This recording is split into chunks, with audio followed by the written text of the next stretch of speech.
গতকাল নির্বাচন কমিশনের তরফ থেকে যে সাংবাদিক বৈঠকটা করা হয়েছে সেখানে বিরোধী রাজনৈতিক দলগুলো, বিশেষ করে ইন্ডিয়া অ্যালায়েন্সের শরিক যারা, যে প্রশ্নগুলো আমরা নির্বাচন কমিশনের কাছে রেখেছিলাম, একটা প্রশ্নেরও নির্বাচন কমিশন কালকের সাংবাদিক বৈঠকে কোনো সদুত্তর দেননি এবং পাশ কাটিয়ে বেরিয়ে গিয়ে দায় বিরোধী দলগুলোর উপর চাপিয়ে দেওয়ার একটা প্রচেষ্টা চালিয়েছে।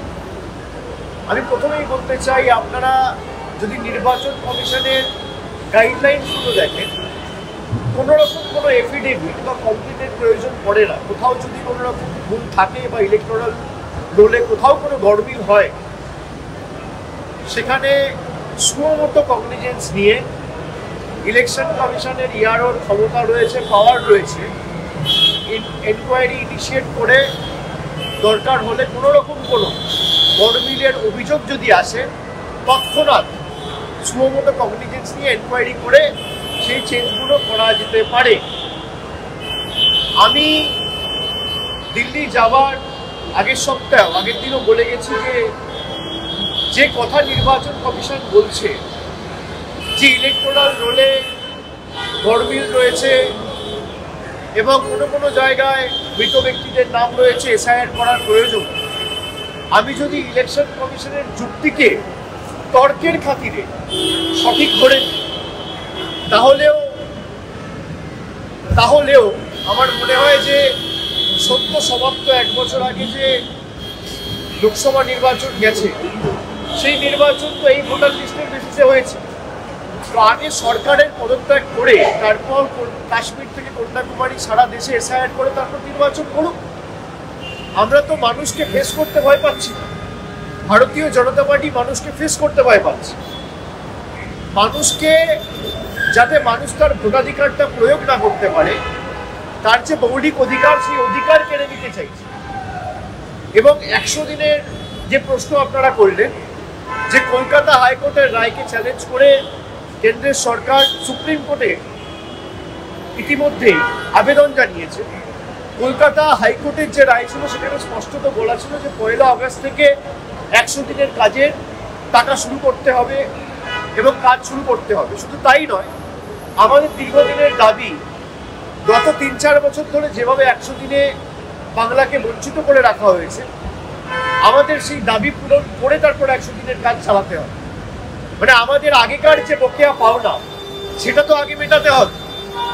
সেটা না মিটিয়ে সরকার 1 তারিখ থেকে কাজ চালু না করে ডাইরেক্ট চলে গেল সুপ্রিম কোর্টে, যাতে বাংলার মানুষকে আরো কিছু দিন 100 দিনের কাজ থেকে বঞ্চিত রাখা যেতে পারে। এই কারণেই আমরা বিজেপি সরকারকে জনবিরোধী, বাংলা বিরোধী, গরিব বিরোধী এবং সংবিধান বিরোধী বলে বারবার মানুষের কাছে তাদেরকে তুলে ধরেছি। বিজেপি যেভাবে এখনো এক তন্ত্রের সরকার চালিয়েছে গত 10-11 বছর ধরে, আপনারাও এমনকি দেখেছেন যে ইলেকশন কমিশনও অ্যাকসেপ্ট করছে যে লক্ষ লক্ষ মৃত ব্যক্তিদের নাম রয়েছে। তাহলে যাদের তত্ত্বাবধানে 2024-এর নির্বাচন হলো, তাদেরকে তো এফআইআর করে ইনভেস্টিগেশন করে জেলে ঢোকানো। নির্বাচন কমিশন বলছে 7 দিনের মধ্যে আমাদের কাছে যদি কোনো এফিডেভিট জমা না পড়ে, আমরা ধরে নেবো আপনাদের দাবির কোনো মূল্য নেই বা কোনো সত্যতা নেই। আমি যদি বলি, আমি তো 2020 সালে বলেছি যে আমার বিরুদ্ধে ইডি সিবিআই ইনকোয়ারি করছে, কোনো কিছু যদি কোর্টে জমা না দিতে পারে, তাহলে আমি বা আমাদের বিরুদ্ধে যাদের বিরুদ্ধে তদন্ত করছে, এমনকি অনেকে 3 বছর 3.5 বছর ধরে জেলে থাকার পরেও তাদের বিরুদ্ধে কমপ্লিট কিছু জমা দিতে পারেনি। আচ্ছা, সত্যেন্দ্র জৈন 3 বছর জেল খেটেছে, তার বিরুদ্ধে সিবিআই কিন্তু জমা দিতে পারেনি। তার মানে সিবিআই ভুল, ওরা ঠিক, যারা জেলে আছে তারা ঠিক। সেই তর্কের খাতিরেই যদি আমরা দেখি যে আজকে 5 বছর ধরে আমার বিরুদ্ধে সিবিআই ইডি এনকোয়ারি করছে, জনসমক্ষে কোনো প্রমাণ দিতে পারে, কোর্টে কিছু জমা দিতে পারেনি, কেস ডায়েরি যখন বিচারক চেয়ে পাঠিয়েছে তখন কিছু জমা দিতে পারেনি। তার মানে তাদের তদন্তের কোনো সার্বত্তা নেই, তদন্তের কোনো প্রয়োজনীয়তা নেই। সেই তর্কের খাতিরেই যদি আমি ধরি, তাহলে নির্বাচন কমিশন যে দাবি করছে 1 সপ্তাহের মধ্যে আপনাকে এফিডেভিট জমা দিতে হবে, এফিডেভিট দেবে কেন? তাই তো ইলেকশন কমিশনে বিহারে যে এসআইআর করছে এবং এই যে 65 লক্ষ লোকের নাম বাদ দেওয়া হয়েছে, ইলেকশন কমিশনের ক্ষমতা আছে যে এফিডেভিট দিয়ে বলবে যে একটা ভুল বা গরমিল যদি আগামী দিন কোথাও থাকে চিফ ইলেকশন কমিশনার পদত্যাগ করবে। তারা এফিডেভিট দিক, 24 ঘন্টার মধ্যে রাজনৈতিক দলগুলো এফিডেভিট দেবে, তাদের তো এফিডেভিট দেওয়ার ক্ষমতা নেই। সুতরাং যেভাবে মানুষের মৌলিক অধিকার ভারতীয় জনতা পার্টি ভারতের নির্বাচন কমিশনকে কাজে লাগিয়ে কেড়ে নিতে চাইছে, এটা মানুষের কাছে দিনের আলোর মতো পরিষ্কার হয়ে গেছে। এবং আমরা যেটা আগেও বলেছি, আবারও বলছি যে বাংলা থেকে যদি এরা একটা মানুষের মৌলিক অধিকারও কাটতে চায় বা জোর জবরদস্তি গাজোয়ারি করে একটা মানুষের নামও এরা বাদ দেয়, তাহলে 1 লক্ষ বঙ্গবাসীকে নিয়ে দিল্লিতে বৃহত্তর আন্দোলন করে আমরা বাংলার ক্ষমতা কী, যাতে এই আন্দোলন সর্বাত্মক হয়, আমরা তার প্রমাণ এবং তার বাংলার ক্ষমতা তাদেরকে বুঝিয়ে দেব।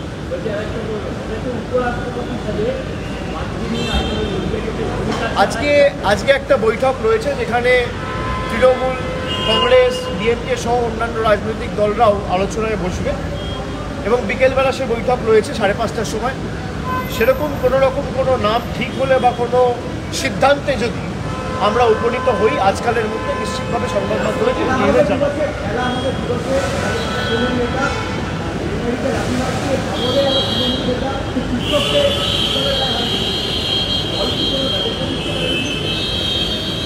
দলও ব্যবস্থা নেবে এবং রাজনৈতিকভাবেও ব্যবস্থা নেওয়া হচ্ছে। কিন্তু আপনারা যে প্রশ্ন করছেন, আপনি কোন চ্যানেল? TV9। কৈলাস বিজয়বর্গীয় ছেলে যে ব্যাট দিয়ে মেরেছিল সরকারি আধিকারিককে, কৈলাস বিজয়বর্গীয় যতদিন ছিল প্রশ্ন করেছিলেন তো?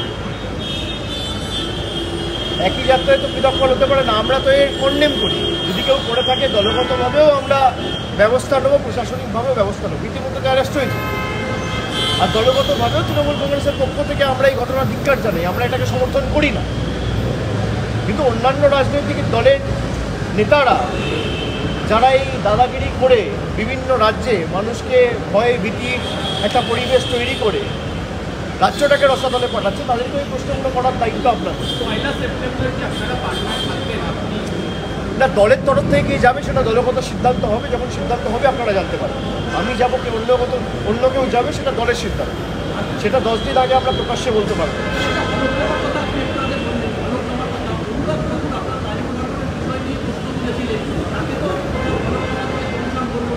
দেখুন আমি আপনাদের বলি, এই যে মিন্টা দেবী যে অভিযোগটা উঠেছিল যে 100 বছর 110 বছর তার বয়স, এখনো তার ভোটার লিস্টে নাম রয়েছে,